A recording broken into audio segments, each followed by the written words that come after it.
നിനക്ക് മുതിർന്ന ഒരു മകളുണ്ടെന്ന് ഇപ്പോഴാണ് അറിയുന്നത്.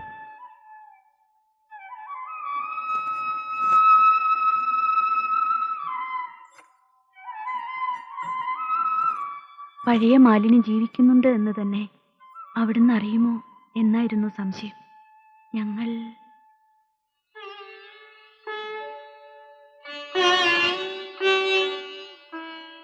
അംഗരാജ്യത്തിനു വേണ്ടി നീയൊരു ദൗത്യം നിർവഹിക്കണം. കൗശികയുടെ തീരത്തിൽ ഒരാശ്രമമുണ്ട്. ഒരു മഹർഷിയും മകനും മാത്രമാണ് അവിടെ താമസം. മകന്റെ പേർ ഋഷ്യശൃംഗൻ. വശീകരണ വിധികൾ ആരും നിങ്ങളെ പഠിപ്പിക്കേണ്ടതില്ലല്ലോ. നവയുവാവായ ആ കുമാരനെ ആകർഷിച്ചിവിടെ എത്തിക്കേണ്ട ചുമതല നിന്റെ മകൾ ഏറ്റെടുക്കട്ടെ. യാത്രയ്ക്ക് വേണ്ടത് എന്തെല്ലാമാണ്, ആരെല്ലാമാണ് എന്ന് നീ നിശ്ചയിച്ചാൽ മതി. വൃദ്ധരെ പോലും അസ്വസ്ഥമാക്കാൻ പോകുന്നതാണ് നിന്റെ മകളുടെ സൗന്ദര്യം. ഒരു 17കാരന്റെ നാടും നഗരവും കാണാത്ത കുമാരന്റെ കാര്യം പിന്നെ പറയണം.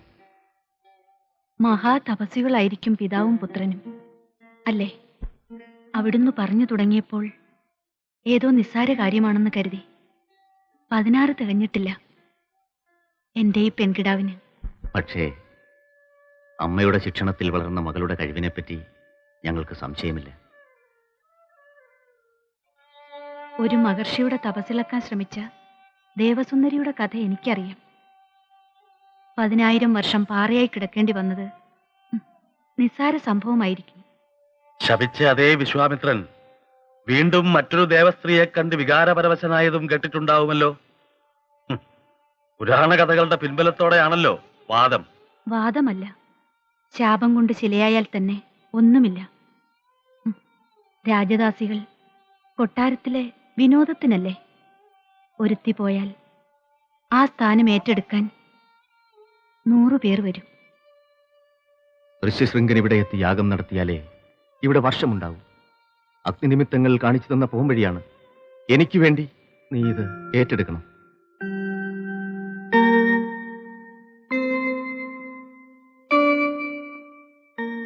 രാജശാസനം അങ്ങനെയാണെങ്കിൽ? ശാസനമല്ല, അപേക്ഷ. അംഗരാജ്യം എന്റെ വാഴ്ചക്കാലത്ത് മരിപ്പറമ്പായി മാറിയാൽ പിതൃപുണ്യാത്മാക്കൾ പൊറുക്കില്ല. എനിക്ക് വേണ്ടി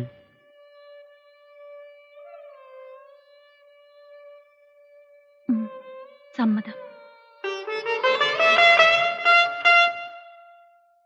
വിജയകരമായി ഇത് നിർവഹിച്ചാൽ നിനക്ക് രാജാങ്കണത്തോട് തൊട്ട് തങ്കജാലകങ്ങളുള്ള ഒരു മാളിക ഞാൻ സമ്മാനിക്കും. പെൺകുതിരകളെ പൂട്ടിയ പുഷ്യരഥങ്ങൾ, 100 ദാസിമാർ, വേറെ എന്തെല്ലാം വേണം? സേനാതീരത്തിലെ വൈരക്കല്ലുകൾ, മഹേന്ദ്രത്തിൽ നിന്നുള്ള മുത്തുകൾ, കൊട്ടാരത്തിലെ എല്ലാ കലവറകളും നിലയറകളും നിനക്കായി ഞാൻ തുറന്നു വെച്ചു തരും. എന്റെ ഗുരുവര്യന്റെ മുമ്പാകെ നിന്നാണ് ഞാൻ വാഗ്ദത്തം ചെയ്യുന്നത്. എനിക്ക് വേണ്ടത് ഇതൊന്നുമല്ല. പിന്നെ അങ്ങ് മാത്രം കേൾക്കേണ്ടതാണ്.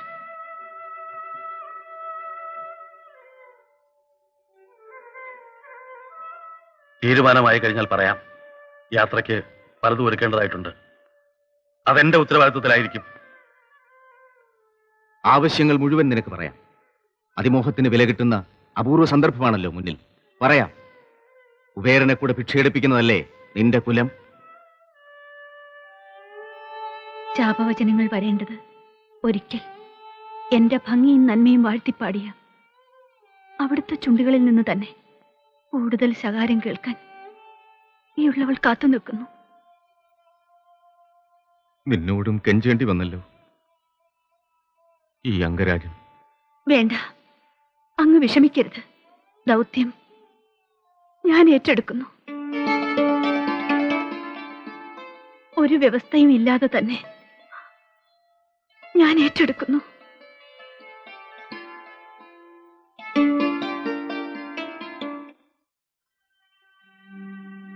ഇത് കൗശികി. കാറ്റ് അനുകൂലമായിരിക്കും.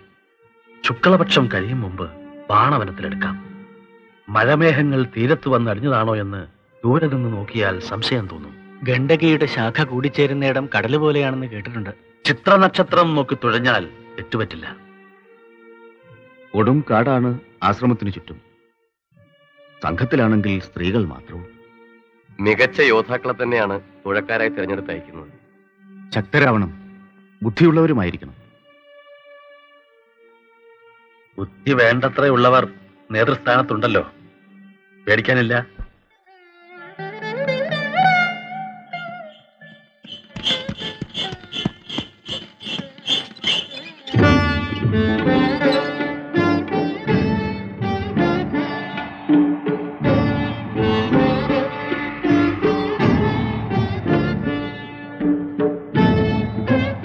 വിഘ്നങ്ങളൊന്നുമില്ലാതെ ദൗത്യം പൂർത്തിയാക്കാൻ അഷ്ടവസുക്കളും നിന്നെ അനുഗ്രഹിക്കട്ടെ. വിഷ്ണു പ്രസാദത്തിനായി കൊട്ടാരത്തിൽ പൂജാകർമ്മങ്ങൾ തുടർന്നുകൊണ്ടേയിരിക്കും.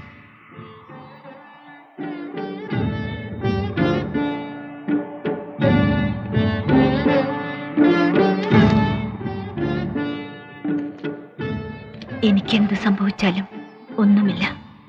അവിടുത്തെ അനുഗ്രഹം വൈശാലി ആപത്തുകളിൽ നിന്ന് രക്ഷിക്കട്ടെ.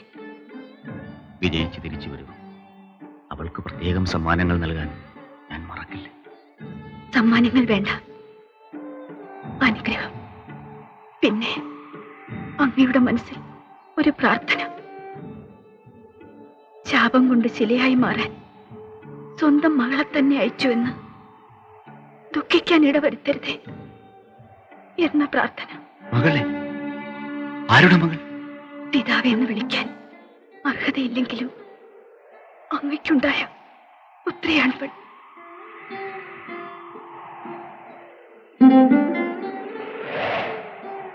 ഈ വൈശാലി? സർവദേവന്മാരും സാക്ഷിയായി ഞാൻ ഈ സത്യം പറയുന്നു.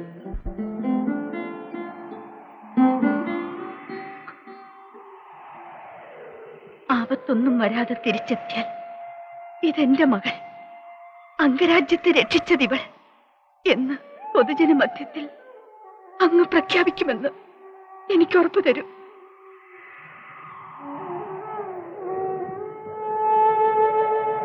ഒരാപത്തും വരില്ല. അങ്ങ് വാക്ക് തന്നില്ല. ഋഷിശൃംഗൻ അംഗരാജ്യത്തെ രക്ഷിക്കും. എന്റെ പരമ്പരയിൽ ഋഷിശൃംഗ മഹർഷിക്ക് ഒരു പുത്രനുണ്ടാവുമെന്ന് കൂടി ദൈവജ്ഞർ പറഞ്ഞു. ഒരുപക്ഷെ അത് ഈ വൈശാലിയിലായിരിക്കും. ക്ഷമിക്കണം, യാത്രയ്ക്ക് സമയമായി. മംഗളം, മംഗളം. എല്ലാം ശുഭമായി വരട്ടെ. പോകൂ, ധൈര്യമായി പോകൂ.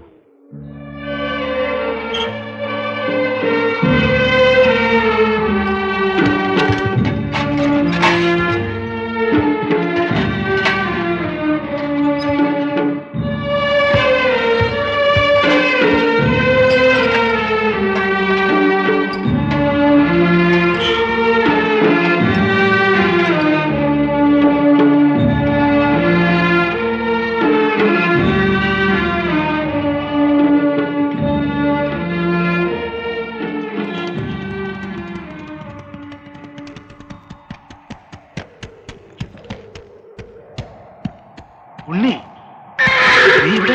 എവിടെ വൈശാലി? വൈശാലി എവിടെ? വേശ്യകളുടെ ഗമനാഗമനങ്ങൾ ഞാൻ അന്വേഷിക്കാറില്ല. വേശ്യകളുമായി നടത്തുന്ന ഉപജാപത്തിന്റെ മേൽനോട്ടമാവാം രാജപുരോഹിതന്. എനിക്കറിയണം വൈശാലി എവിടെ? എവിടെ വൈശാലി? എനിക്കറിയണം വൈശാലി എവിടെ?